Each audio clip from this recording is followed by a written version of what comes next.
মহান স্বাধীনতা ও জাতীয় দিবস 2026 উপলক্ষে আজকে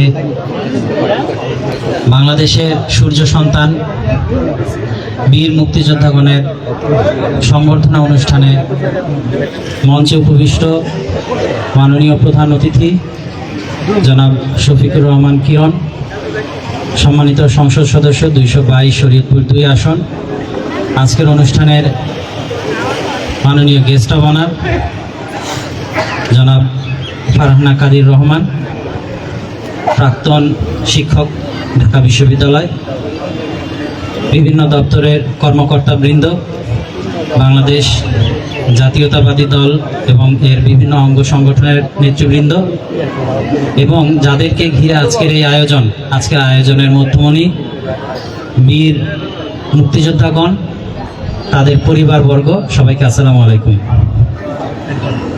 আমি আসলে খুব বেশি কথা বাড়াবো না। আমরা একদম সবাই বলেছেন যে আমাদের বীর মুক্তিযোদ্ধাগণ আসলে অনেক কষ্ট করে এই গরমের মধ্যে আমরা আপনাদেরকে যথাযথ সম্মানের ব্যবস্থা করতে পারিনি, তারপর আপনারা ধৈর্য ধারণ করে এখানে অপেক্ষা করেছেন। এটা থেকে একটা শিক্ষণীয় বিষয় আছে। অনেকেই বলেন যে বয়স বেশি হয়ে গেলে নাকি মানুষ একটু অধৈর্য হয়ে যায়। এই জায়গায় কিন্তু আমরা আমাদের বীর মুক্তিযোদ্ধাগণের কাছে একটা শিক্ষণীয় একটা আচরণ আমরা আজকে দেখেছি।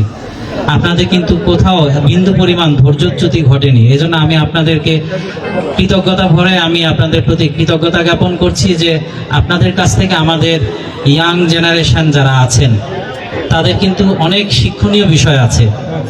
আপনাদের এই চরিত্রটাই যদি শুধু আমরা জাতিগতভাবে আমরা ইয়াং জেনারেশন যদি ধারণ করতে পারি, এই জাতির অবশ্যই উন্নতি সম্ভব।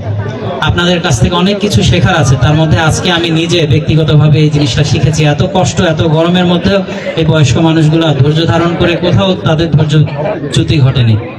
আন্তরিক কৃতজ্ঞতা জানাই যে কষ্ট করে এতক্ষণ আপনারা অপেক্ষা করে এত সুন্দর একটা আয়োজন আপনারা উপহার দিয়েছেন। এখনো পর্যন্ত আমরা কিন্তু আমাদের পুরো প্যান্ডেল ভর্তি সকলে অতিথিবৃন্দ এখানে উপস্থিত আছেন।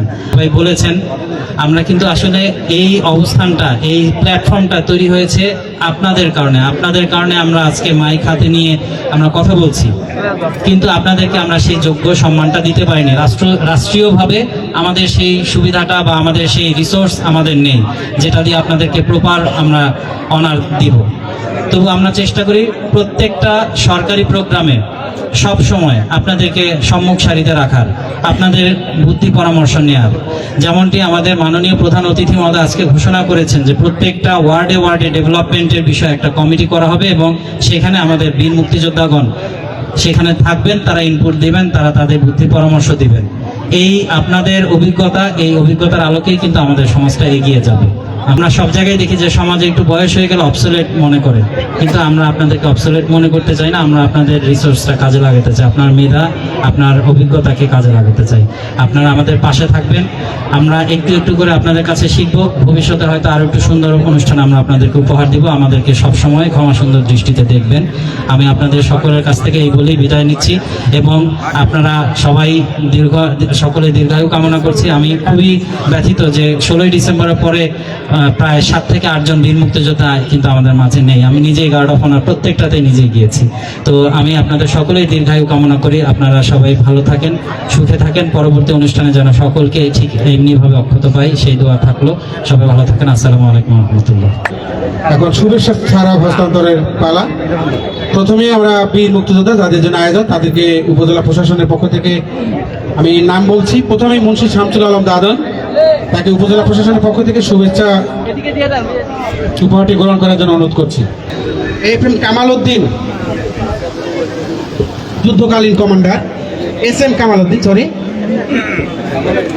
কামাল উদ্দিন বীর মুক্তিযোদ্ধা।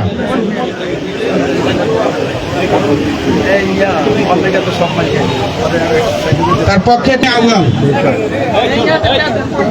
বীর মুক্তিযোদ্ধা TM আউয়াল। বীর মুক্তিযোদ্ধা শামসুদ্দিন রাঢ়ী, আবুল হাসিন খান, BM জাহেদ আলী।